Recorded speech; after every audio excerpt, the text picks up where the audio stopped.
పెళ్ళిళ్ళు అయిపోయి పిల్లలు పుట్టిన తర్వాత అప్పుడేమనిపిస్తుంది, అబ్బా కాలేజ్ రోజులు ఎంత బాగున్నాయి, క్లాసులు బంక్ కొట్టేవాళ్ళం, బండ్ల మీద తిరిగే వాళ్ళం, ఏమైపోతున్నాయో పోగొట్టుకుంటున్నాం అన్నీ కూడా బాధపడుతూ ఉంటాం. గమనించండి, కొన్ని రాలేని ఉన్నాయి, కానీ కొన్ని వచ్చిన ఉన్నాయి.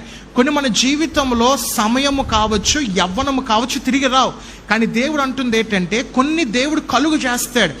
మానవ రీతిగా ఆలోచిస్తే ఇవి వస్తాయా అని చెప్పి మనం ఆలోచన పడుతుంటాం. కానీ ప్రభు అంటుంది ఏంటంటే, ఖచ్చితంగా వస్తాయి.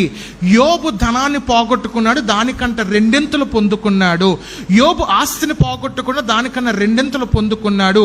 యోబు కుటుంబాన్ని పోగొట్టుకుని దానికన్నా మంచి కుటుంబాన్ని ప్రభు కలిగజేశాడు. ఇలాగ యోబు జీవితాన్ని పోయినవన్నీ కూడా తిరిగి తన జీవితంలో సమకూర్చుకుంటూ వచ్చి ఉన్నాడు. ఈరోజు ఎలా చేయాలి, పోగొట్టుకున్నవన్నీ కూడా మనం ఎలా పొందుకోవాలి, ఈరోజు మీకు కొన్ని విషయాలు మీ అందరితో మాట్లాడడానికి ఇష్టపడుతున్నాను. దయచేసి అదే యోబు గ్రంథము 2